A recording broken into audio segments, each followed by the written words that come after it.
Hey, my name is Kayla. Welcome to my channel. In today's video, I'm going to be doing an overview of the books that I read in April of 2021. Let's go.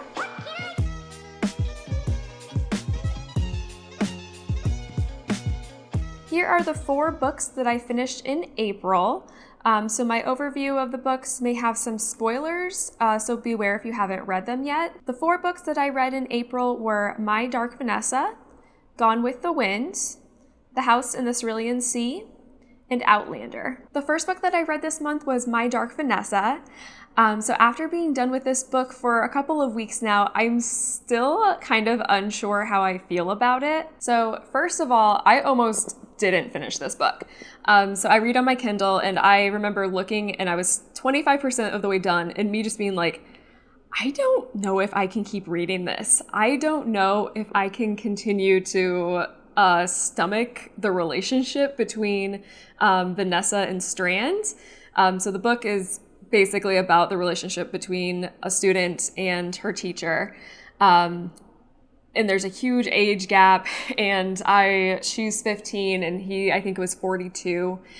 And I could barely read it. I was just so disgusted the whole time I'm reading it, and I'm just like, I was so uncomfortable, and I'm honestly kind of surprised that I did continue to read it. So the whole time that I was reading it, I was just so mad and disgusted of the relationship. Like the parts where we would go back to 2000 and we would do like the building of their relationship and everything. I was just so mad the whole time. But I did power through, and I am glad I powered through because I thought the book was really well written, but at the same time, I felt really uncomfortable the entire time that I was reading it. The author did such a good job of portraying the manipulative relationship between Vanessa and Strand.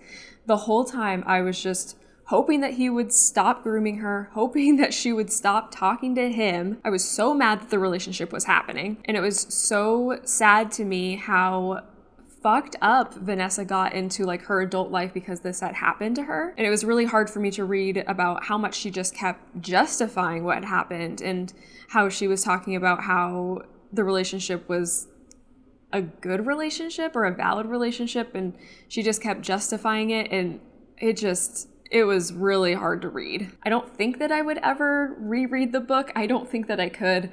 I don't think I could stomach it, but I don't know. I'm happy that I finished it, but at the same time, it makes me really uncomfortable to think about it. The second book that I finished this month was Gone with the Wind. So holy hell, what a trip. I was kind of shocked to realize when I finished this book that I had just lived 10 years of this person's life. It was this whole 10-year-long journey, and once it was over, I felt just kind of shocked because I had been with this character, Scarlett, for literally 10 years of her life. And when it was over, I was just kind of like, now what do I do? So this book took me 3 months to finish. I actually started it in January, and because it's so long, it took me forever to finish. So I listened to it on audiobook, and it's a 50-hour audiobook. And so I would try to listen to an hour of it a day, just while I was doing dishes or cooking dinner. And it still took me 3 months to finish it because I had it through my library's Libby app. And every 2 weeks, I would have to return it and then place a hold on it because other people had it held as well. And then I'd have to wait a few more days until I got the hold back.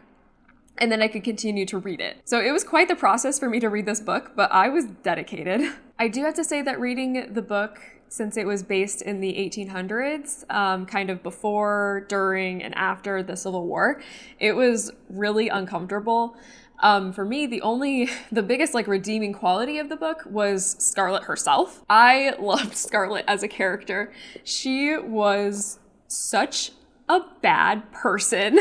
She was so real, and she just did not give a fuck. Throughout the whole book when I was reading it, I would just be laughing at her inner dialogue the entire time because she was just it was so different than the inner dialogues of like characters that I'm used to reading, especially for a book that was written in the 30s and that was based in the 1800s. I was really surprised by her inner dialogue. Like, she was just so crazy. Like, she made these crazy life decisions.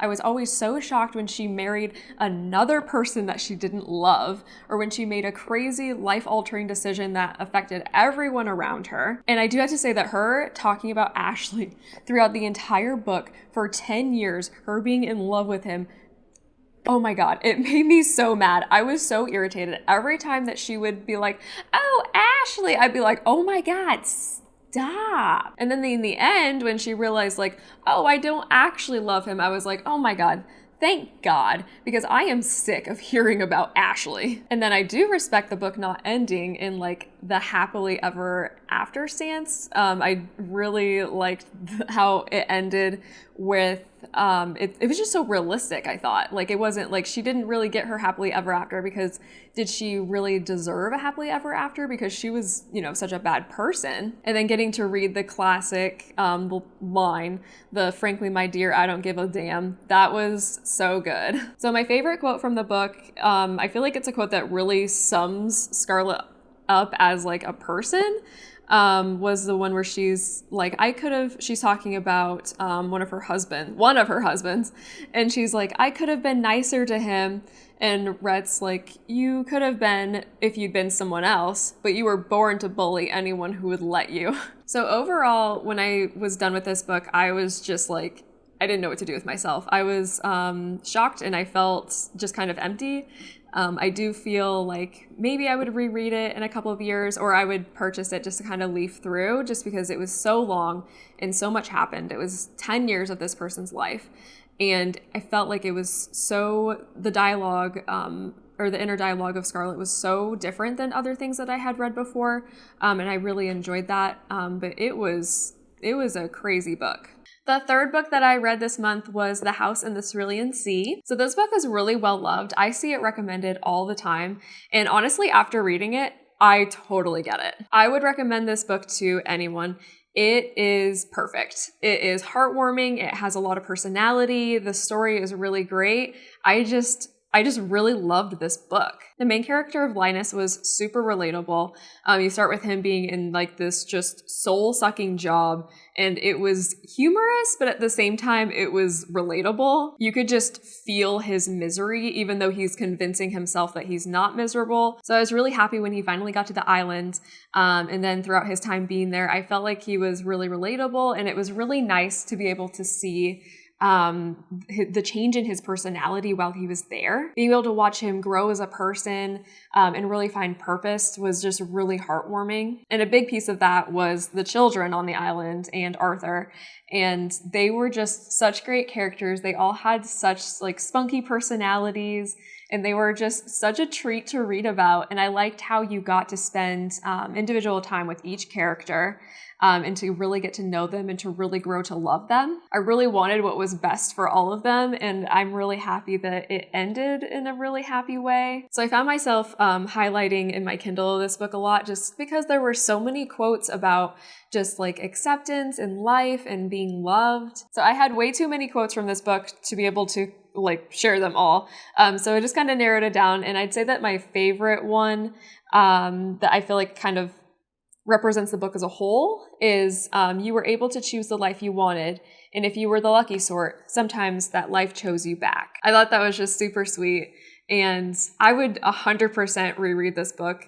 I would recommend it to everybody because I feel like it's broad enough that anybody could enjoy it, and I would definitely reread it. I hope that there's a sequel, and it was just such a nice book.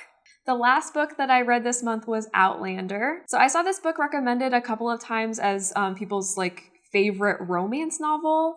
When I was reading it, again, the same as with Dark Vanessa, I was about 25% through, and I was like, I don't know if I want to finish this. It didn't really grab me, and it was a long book, and I was like, I don't know if I want to like keep spending my time reading it. I don't know if I should keep going or if I should just kind of let this one go. But once we kind of got to the part where Claire was transported back in time, the book just kind of shifted for me, and all of a sudden I was just hooked. And I actually really ended up loving the book, which really did surprise me because it did kind of start out slow. So before I saw it recommended a lot, I didn't know anything about it. It came out in the 90s, and I actually had never heard of it before. And there's also a TV show based off of it now. Hadn't heard of that either. So before I started reading it, I actually did, so when I remember when I was at the 25% mark, I started reading some reviews on Goodreads because I was like, wow, is this gonna be worth me keep reading, or should I just kind of like stop? And I am kind of glad that I read some reviews because those did definitely prepare me for some more of the like unfavorable bits of the book that kind of come with it being based in the time period that it was based in, like the 1700s. If I hadn't have been warned, I think I would have been pretty shocked to read those parts in the book, but I knew that they were coming and I knew what to expect. I think everyone kind of had the same reaction to the same specific bits in the book. So I'm not going to get into it. You know, if you're curious and you haven't read it, or if you have read it, you know what I'm talking about. If you haven't, you can just go to Goodreads and it's pretty much in every single review. But overall, kind of ignoring those bits, I loved Claire and Jamie as characters. I loved them so much, and I wanted them to be together really, really badly. And when she decided to stay and to not leave, I was so happy. I really did think that like the storytelling was really good in the book. I thought it was pretty in depth and like about the different clans and just all the different character developments and everything like that. I thought it was really well written. I am a bit overwhelmed with the series as a whole.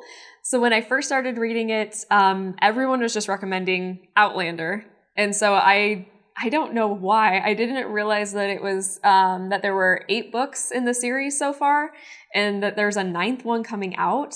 So when I started reading it, I didn't really expect myself to kind of get like sucked into this like really long book series, because each book is really long too. Like there's a lot of them and then they're really long. So it's going to be quite a time commitment. I am curious to see where she goes with the story. So I don't know. I want to keep reading them, but at the same time, like it's a lot. So I was thinking that I was going to read one of the books a month, and then the 9th book comes out in November. So if I read one book a month until November, then I could read the 9th book in December. And then by the end of the year, I will have finished the series. So that's kind of where I'm at. That's my plan. I don't know if it's going to keep me interested over the next 7 books that I still have to read. Well, 8, including the new one that's coming out. I don't know if I'm still going to be interested by then, but I think I'm going to give it a shot and see if I like it. But if I end up getting kind of bored, then I might just kind of not continue. But if the other ones are anything like the first one, then I am expecting to like them. I did kind of see some reviews that people had said that like you kind of have to power through a little bit with some parts. Sometimes it's a little bit slower, but it's worth it. So I'm really hoping so. So far this year, I have read 25 out of my 52 books. Thanks for watching, and I will see you in May. Bye.